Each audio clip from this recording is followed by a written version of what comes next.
नमस्कार।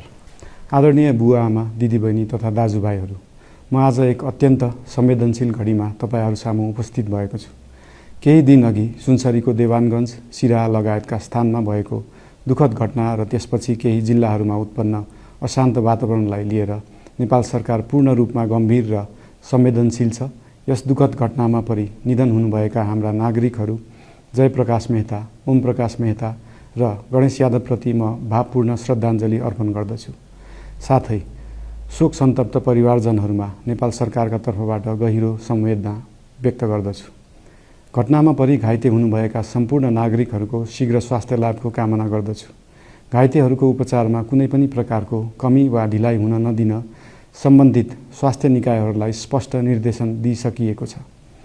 घटना भए लगत्तै सबै सुरक्षा निकायहरूले तत्काल घटनास्थलमा पुगेर परिस्थितिलाई सामान्य बनाउने, थप अप्रिय घटना हुन नदिने र शान्ति सुरक्षा कायम गर्ने प्रयास निरन्तर गरिरहेका छन्। घटनाको निष्पक्ष छानबिन गरी दोषीलाई कडा कानुनी कारबाही गर्न गृह मन्त्रालयले छानबिन समिति गठन गरिसकेको छ। म सबैमा विश्वास दिलाउन चाहन्छु कि यो छानबिन पूर्ण रूपमा निष्पक्ष र पारदर्शी हुनेछ। घटनामा संलग्न दोषी जो कोही भए पनि कानुनी दायरामा ल्याउन सरकार प्रतिबद्ध छ।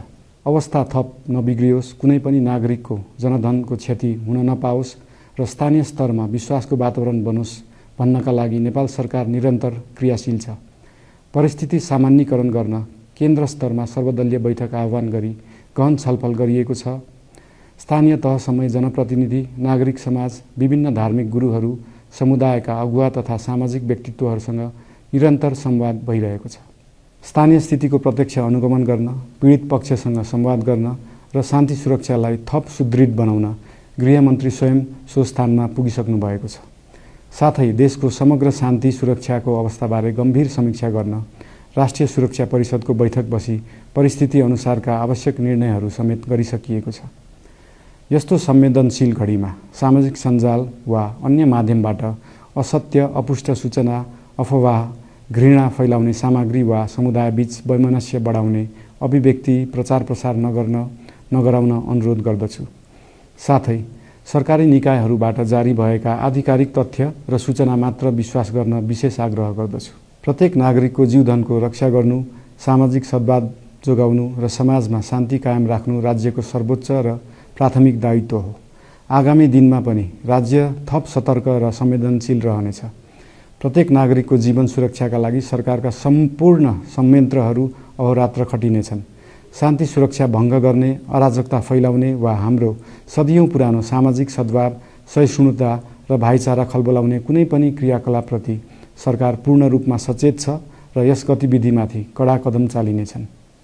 नेपालको संविधानले प्रत्येक नागरिकलाई आआफ्नो धर्म, संस्कृति र परम्परा मान्ने मौलिक हक प्रदान गरेको छ। यो संवैधानिक दायित्व निर्वाह गर्न सरकार पूर्ण रूपमा प्रतिबद्ध छ। धर्म समाजलाई आपसमा जोड्ने र प्रेम बाँड्ने शक्ति हो। संसारको कुनै पनि धर्म वा संस्कृतिले हिंसा, घृणा र विभाजन सिकाउँदैन। सबै धर्मको मूल सार करुणा, दया, प्रेम र शान्ति नै हो।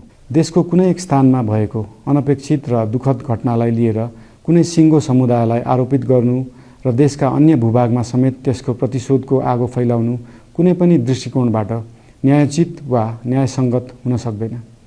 आदरणीय बुवा आमा, दिदीबहिनी तथा दाजुभाइहरू, हाम्रो इतिहास साक्षी छ कठिनभन्दा कठिन र अप्ठ्यारो परिस्थितिमा पनि आपसी एकता, सहिष्णुता र विवेक नै हाम्रो सबैभन्दा ठूलो शक्ति बनेका छन्।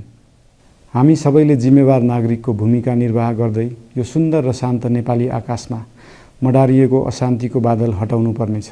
हम आम नागरिक, नागरिक समाज, धार्मिक समुदाय, सब आदरणीय अगुवा, सब राजनीतिक दल आ जिम्मेवार संचार के माध्यम सबके धैर्यता आ संयमता अपना के शांति, सद्भाव, भाईचारा आ राष्ट्रीय एकता कायम राख के लेल सरकार के तरफ से हार्दिक अपील कर रहल छी। धन्यवाद।